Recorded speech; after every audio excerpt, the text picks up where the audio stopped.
Welcome to this edition of the Lucid Quest Oncology Strategic Roundup, covering developments from July 2nd through August 7th, 2026.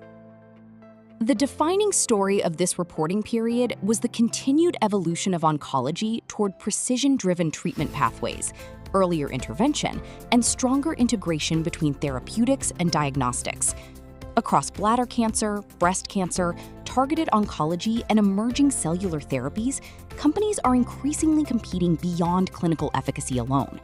The ability to establish therapies earlier in the treatment journey, identify the right patients through molecular testing, and build scalable platforms is becoming central to long-term competitive differentiation.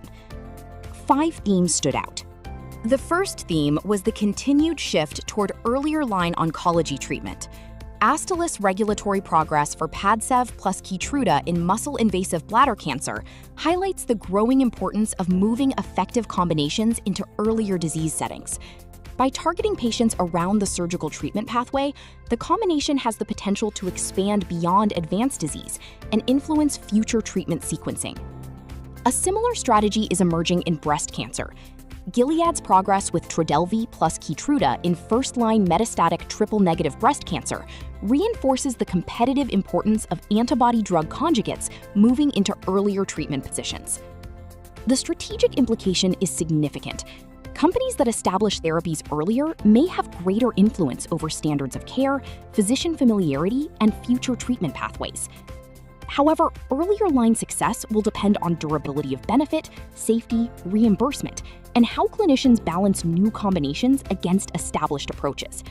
Long-term survival data and real-world sequencing will determine whether regulatory momentum translates into sustained leadership.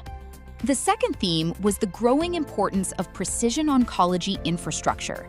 The collaboration between Sophia Genetics and AstraZeneca Oncology reflects a broader industry shift. Precision oncology is moving beyond biomarker discovery toward building the systems required to deliver targeted therapies at scale. As molecularly defined treatments expand, patient identification becomes a critical commercial challenge. Diagnostic access, testing speed, and integration into clinical workflows may determine whether eligible patients actually receive innovative therapies. For oncology companies, companion diagnostics are becoming more than a regulatory requirement. They are evolving into strategic capabilities that connect drug development, patient selection, and real-world evidence generation. The key uncertainty is execution. The success of decentralized testing models will depend on reimbursement, laboratory adoption, data integration, and physician confidence across different healthcare systems. The third theme was continued expansion of targeted therapies into molecularly defined populations. The launch of Hizexin for PIK3CA-mutated ovarian clear cell carcinoma and NCCN guideline inclusion of Revtorpic in HR-positive, HER2-negative advanced breast cancer highlight how companies are increasingly pursuing biologically defined patient groups with significant unmet need.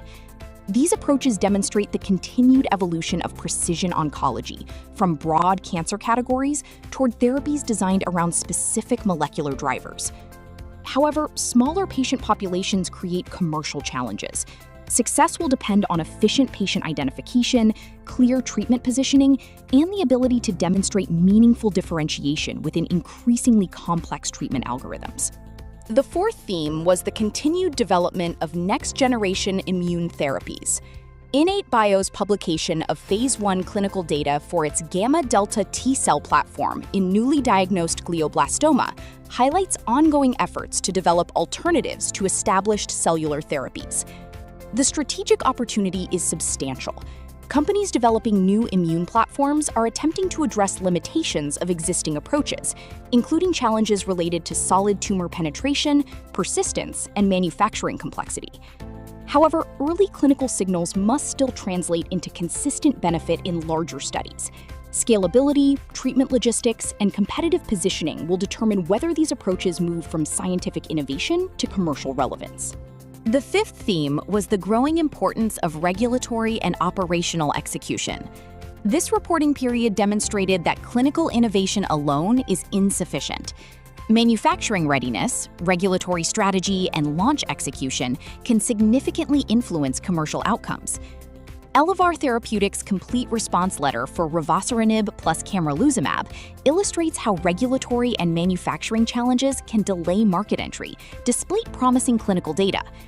In contrast, the tentative approval of a new cabozantinib formulation demonstrates how life cycle strategies can extend the value of established oncology assets. The broader implication is that oncology competition increasingly rewards companies that can combine scientific innovation with operational excellence. Looking ahead, we will be watching the final regulatory outcomes for Trodelvy plus Keytruda, the global expansion of Padcev plus Keytruda, adoption of precision diagnostic platforms, and the clinical maturation of emerging cellular therapies. The key takeaway is that oncology leadership is increasingly defined by the ability to connect innovation with execution.